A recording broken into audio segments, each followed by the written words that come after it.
You're going to see this. The president goes off script in West Virginia. Roll tape. You know, this was going to be my remarks. It would have taken about 2 minutes, but that would have been a little boring. A little boring. Okay, there's the president, and here is the former governor of Arkansas, Mike Huckabee. Sir, I know you like to see Mr. Trump unscripted, but do you like these sudden new tariffs threatened on China? Well, I think what the president is doing, and I think it's effective, he's getting their undivided attention. And it's not just on behalf of the U.S., it's really on behalf of every country in the world with whom China trades but finds themselves on the short end of the cheating stick. So if this results long-term in a more fair agreement for the U.S. and the rest of the world, then I think what he is doing is absolutely the right course. We have played the chump long enough. So I'm happy to see him do it. I'm happy to see him throw his notes away. I think that's classic Trump. Frankly, to be a speechwriter for Trump would be about as useless as to be a butcher at a vegan convention, because he rarely is going to use the script that someone hands him. He's going to just go off on his own, and I think that's what a lot of Americans find charming about him.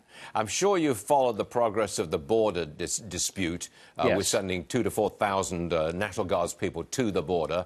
But look at this. We've got this report here that illegal crossings this year, or I think it's last month, are up 200%. What's going on with this? Well, a lot of people fear that what's going to happen is a tighter border, so if they're going to get in, they better get in while the getting's good. And so this rush of people trying to come in, and I think that's why the president says we've got to put more people on the border. We'll put guard there. They can't do police action. That would be illegal. But what they can do is to free up some of the jobs that will allow border agents to go and do the arrest functions, the law enforcement functions that they can do. So what the Guard can do is to monitor, surveil. They can man the towers and report where they see breaches. There are a whole lot of things that Guard troops can do. This is not unprecedented. It was done by President Bush. It was done by President Obama. I don't remember the big outrage or outcry.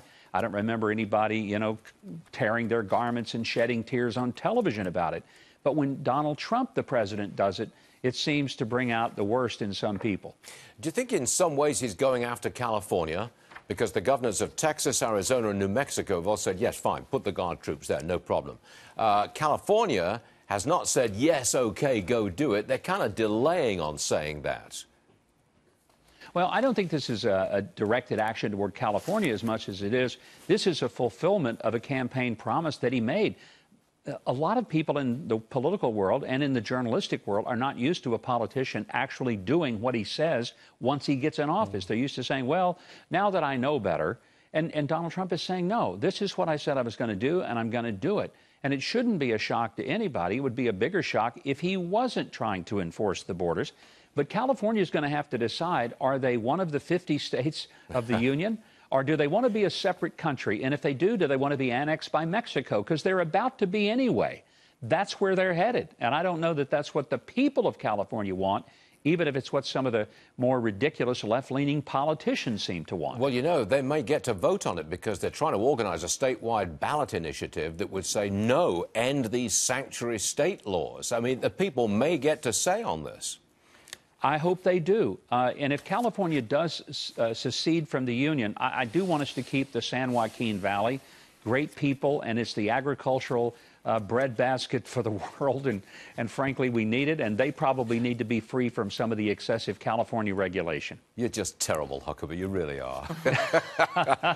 I do my best, Stu. I do my best. And you're very popular on this program, I'll tell you that. Governor Huckabee, thanks for joining us, sir. Appreciate it. Thank you. Always my pleasure. Thanks, Stu.